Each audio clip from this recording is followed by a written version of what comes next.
Okay, as you know, we are Episode 14. Oh yeah, episode 14, part 2. The situation with the gerrymandering going on in the great state of Texas, and we happen to be living in the capital here in Austin. So we're pretty well aware of things. And for those of you who don't know, Texas is already gerrymandered, and they already have things that are similar to being gerrymandered going on. It's already kind of very rigged in favor of the Republicans. Already there. One thing I didn't realize, I guess the numbers break down that Democrats are about 40 to 45% of the population, but based on the way the vote goes, you'd think it was 90% Republican, because that's what happens when you have things all gerrymandered the way that they already are. I repeat, already. And yet, because we have Abbott and Trump, they want to make sure that any small chance that people might be upset with the current administration doesn't change things away from their favor. And as a result, they have done, well, I view it two ways. One is they're trying to create these districts that would give them more seats. The other is it feels like a hatchet job on at least one or two specific personalities that are strong within the Democratic Party that now, if they pull this off, which they're going to probably, but okay, Jasmine Crockett is primarily whom I'm thinking of, and this just literally destroys the district that she was elected to represent. It doesn't exist anymore if these maps go through. In reality, what the Republicans are going to try and do is probably going to happen, but that doesn't change the fact that the Democrats making this effort, symbolically or otherwise, is a powerful and important move. And to add weird insult to injury, a lot of people are saying, wait a minute, why are you fleeing the state, and isn't that some kind of weird whatever? How is that fundamentally different from the Republicans closing up shop early to avoid the vote on the Epstein files? Because that also just happened within less than a month.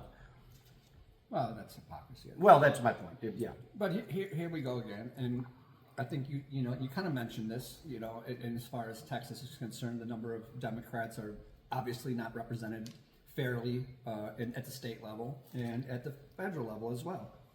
And this is not just Texas. This is nationwide.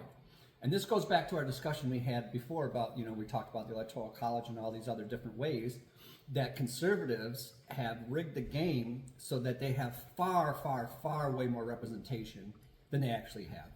And this goes all the way back to the founders, Or than they should have based on population and that kind of thing. Right. And if you go all the way back, this myth that we were setting up some kind of democracy, and if you look at the flowery language, that kind of incorporates some of this French Enlightenment stuff.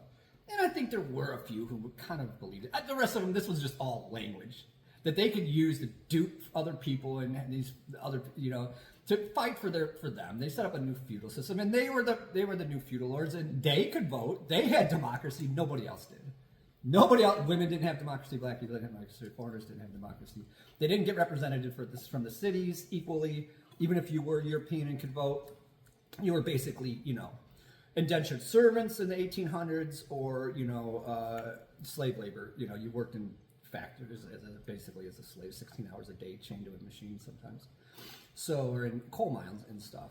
So, that was the reality for most people. Until around until Lincoln did some things, and then around, the turn of the century, you had Teddy Roosevelt, and he went after these bastards, and then his cousin later on. So anyways, and that's how things started to advance. Yeah, but the guys at the top, they didn't like that, and they've been fighting it all along. And even in the 1930s, they fought it, and we talked about that before. After, the Civil Rights Act, the gloves were off, and they just used all that race hatred and every other hatred that they could steam up to convince people to vote against themselves, because it was all the social programs between the 30s and 70s that got people out of poverty and created this strong middle class that we have for a short period of time that's been decimated. So you know, when, you know, and the idea, you know, I get it. People they want to believe that we live in some sort of democracy or that there's some kind of ideals, American ideals. But the reality is that a lot of it is just not true. And there have been people throughout the history of this country who have been trying to progressives. And even in the worst part is, you know, once again, like we keep on saying that these people are voting against themselves. It's true, because any kind of comfort that they have at this point in their life, whether it's Social Security or, you know, some kind of, you know, health care from whatever it is that they're getting, social programs or anything else, is thanks to progressives. You know, the 8-hour work, you know, 5-day work week, 8-hour day, you know, overtime, all these things are all brought to you by unions, but still they vote for the corporations and the corporate interests. All, time and time again, because they keep getting duped over and over and over again. And the point in this is that the corporate interest, if not held in check by government, is always going to be working against the people. Right, they're always against the people. They're always against you. If you think that somehow the free market is going to raise your salary, you're you're an idiot. Well, then, you know, all these excuses of how that the free market has done anything is all lies. But like how capitalism has done anything good is all lies. Go see this movie called Harvest. It just came out. Joanne and I saw it yesterday. It's fucking brilliant. It talks about, you know, it's kind of a, you know, about capitalism. Brutal movie, but it's really good. So anyways, yeah, so we've been sold a bag of goods. And then people just keep falling for it over and over and over again. You think they would learn their lesson. You would think that all you'd have to do is sit down to some reasonable person and say, hey, do you know how you got that? Do you know about the Haymaker? Do you know how they fought against the... Why are you voting for a corporate command criminal and his henchmen and his Christian nationalists when they are everything that you say you stand for? You say you stand for integrity and self-reliance. These people have no integrity. They're proven liars, and they have no self-reliance. They were handed money to them, and, you know, from their parents or through other way, or because, you know, however it happened, Musk, Trump, all these guys, they didn't do anything. And, you know, and integrity, they have no integrity. Law and order, they don't obey any laws or orders. So what are you talking about?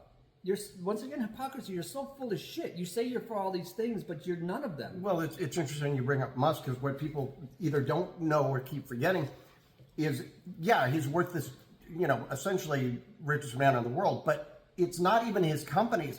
A large part of that wealth comes from government grants. Mm-hmm. Government grants. And we talked about him before, how he would have went bankrupt if the U.S. didn't bail him out early on. How he bullied his way into companies and literally got kicked out because he was such an asshole that they're like, fuck you. Like, the dude's a menace. He's full of shit, he's a liar, and he's stupid. And how people got duped into believe.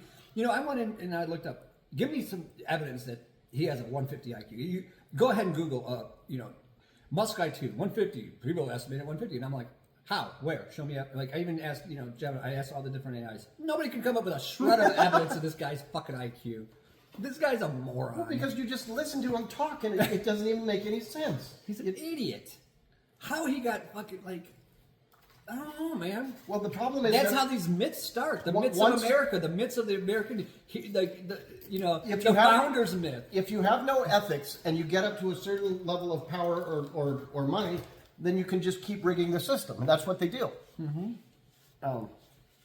Oh, yeah, I kind of made it before, but in the off chance that I didn't make it thoroughly enough, the Republicans in Texas, it's expected that every chance they would get, they would re-gerrymander things. That is a given, but that's not what's happening here. Just to clarify, this was a special session. Texas only convenes every other year, and they'd already done so. This was Abbott bringing them back to the table to have a session in the middle of the, you know, years before they would normally have a vote on this kind of thing. Well, they're supposed to do it every 10 years when a new census comes out. Right, but they're doing it after 5 years. Yeah, exactly. So, you know, so first of all, they're bringing back into session when they're supposed to be in there. Secondly, they're not even supposed to be doing it at all because they're supposed to do it in 5 more years. So to call it disingenuous or something like that is an understatement. Right, It's true, but I try to tie this back into like the fact that this country has never been a democracy. It's never been represented fairly. It's always been to the benefit of white male landowners and rich people. They've allowed any kind of money to come into politics. They bought and paid their way in. They bought and paid for the Supreme Court. They've infiltrated all of the judiciary branch. The branches of government that were supposed to keep the checks and balances are compromised. So there are no more checks and balances. Congress is flaccid. They can't do anything. They have no teeth. They're not doing anything. Newsom says that he's going to redistrict if Texas gets away with it. That's at least one guy who's saying we got to fight fire with fire. But here's the bottom line. And I said this before. This is fisticuffs in the alley and the gloves. We can't play by a set of rules that they created that they don't play by anyways. They're going to flip the board and say they won. We can't play games anymore. Look, they don't understand anything. Nothing. All they do is, and I've said it so many times, if you don't physically stop them, they will not stop. They will just keep pushing and just say, what are you going to do about it? Because that's all Trump has ever done. Supreme Court's like, don't do that. What are you going to do about it? Well, and he's got enough people backing him now. He's got enough stuff in government that he can literally pretty much do anything he wants. And what are they going to do? Who's going to come arrest him? Who? There's nobody left. There's nobody left. Yeah. And if the Democrats don't start standing up to him, if people don't get in the streets, and I've seen it, and look, they're not even showing a lot of this stuff, but in LA and other states, people are fighting back. They're literally fighting physically back with these ICE agents. And it's going to get worse. It's going to get worse. You watch. Because they funded this thing. And we're going to talk about what they did with ICE in our next segment, or one of these I believe it's the next one, yeah. So we'll talk about that then. But this is going to get way uglier. And we said it before when Trump won. Put on your seatbelts, folks, because this country is going into some turmoil. And like the likes we haven't seen since the 60s. And there is simply no way around this getting much worse before it gets any better. Right. This is how things get better, is they have to get tragically worse. But it's, like I said, this happened in the 60s. Unfortunately, through, whatever went down in the 70s, it didn't. Nothing from the 60s stuck for whatever reasons. A lot of those hippies turned into freaking corporate idiots. Well, we thought it stuck, and apparently it didn't. Or we've gone backwards. Or I don't know. Whatever the case. We definitely went backwards. That part's given. We're back in the 1800s. I mean, they literally want, like, they're talking about like one vote per family. Yeah. Like, women can't vote anymore. Like, that's how ridiculous these people sound. Not sound, they're saying. No, yeah. Well, it's like when we talk about Jubilee, though, the insane part isn't that people are saying it, it's that enough people are saying it that it is becoming, that sounds reasonable. And fashionable. People are thinking that it's normal. It's not normal. It's so far beyond normal, it's insane. This is not shit you would have got away with when I was growing up. Right. You would have got your ass kicked for saying shit like that. But again, I mean, okay. Might have been a facade back then, but at least people didn't say it. We are way drifting, but I'm going to say it anyways. I was thinking about it the other day. When I graduated from college, which was a year or two later than it was supposed to be, whatever, that was almost exactly the same time as the first Columbine shooting. Before that, pew-pewing in school, all that jazz, you just didn't hear about it. That was basically so that's the era that we grew up in, is before a lot of that kind of stuff happened. And so, right. Just to put that out there for people who haven't been able to put us in a box and, yeah. Right, and then, and then people ask why. Why are these kids so upset and angry? Well, they've always been upset and angry. That's not the issue, in my opinion. It's because you live in a profoundly sick society. Well, that too. But that's why. We live in a society where people aren't being represented. Bullies are fucking praised and made president. Criminal rapists are president. And you wonder why the kid who gets bullied all day loses his fucking shit. But hey, look, you keep punching and punching and punching on people. And they're going to punch back. And they're going to punch back. And that's what we're going to see this country doing pretty damn soon.